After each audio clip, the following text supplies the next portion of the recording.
saaxiibayaal waxaynu eegi doonaa wararkii u dambeeyay ciyaaraha. Saddex xog ayaa jirta. Xogta koowaad, Haaland iyo Barcelona maxaa xaqiiqo ka ah? Daafaca Tottenham oo baxaya, halkee buu aadayaa? Waynu fiirin doonaa. Manchester United oo qiimeyneysa 80 milyan inay kusoo gadato ciyaaryahan, waynu fiirin doonaa.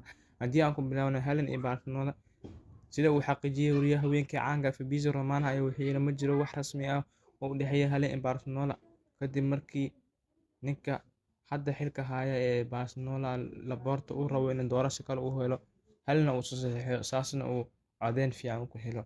Balse Fabrizio Romano ayaa yiri wax wadahadal ma jiro, waana wakiilka Haaland ayaa beeniyay wadahadal oo kasta.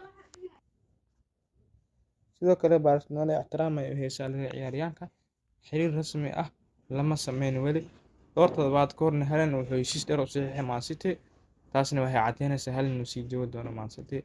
Haddii aan fiirino xogta labaad, daafaca Tottenham oo laga yaabo inuu baxo. Waa kuma daafacaasi? Daafacaas waa Cristiano Romero oo Tottenham ayaa laga yaabaa inuu baxo, midkoodna uu aado Chelsea ama Real Madrid sida xogta lagu xaqiijiyay. Fabrizio Romano wuxuu sheegay kooxuhu waaweyn Yurub ayaa xiiseynaya, waxaa jira fursado dhab ah oo kooxda uu tagi karo. Tottenham waxay heli kartaa lacag badan haddii la iibiyo, arrintan waxaa la filayaa inuu ku dhammaato xagaagan. Manchester United ayaa diyaarinaysa dalab 80 milyan ah oo ay ku soo wareegto ciyaaryahan ka tirsan kooxda liiga ka ciyaarta. Ayaa qiimaha lagu sheegay waa ku dhawaad 80 milyan. Ciyaaryahankaasna waa Nico Williams.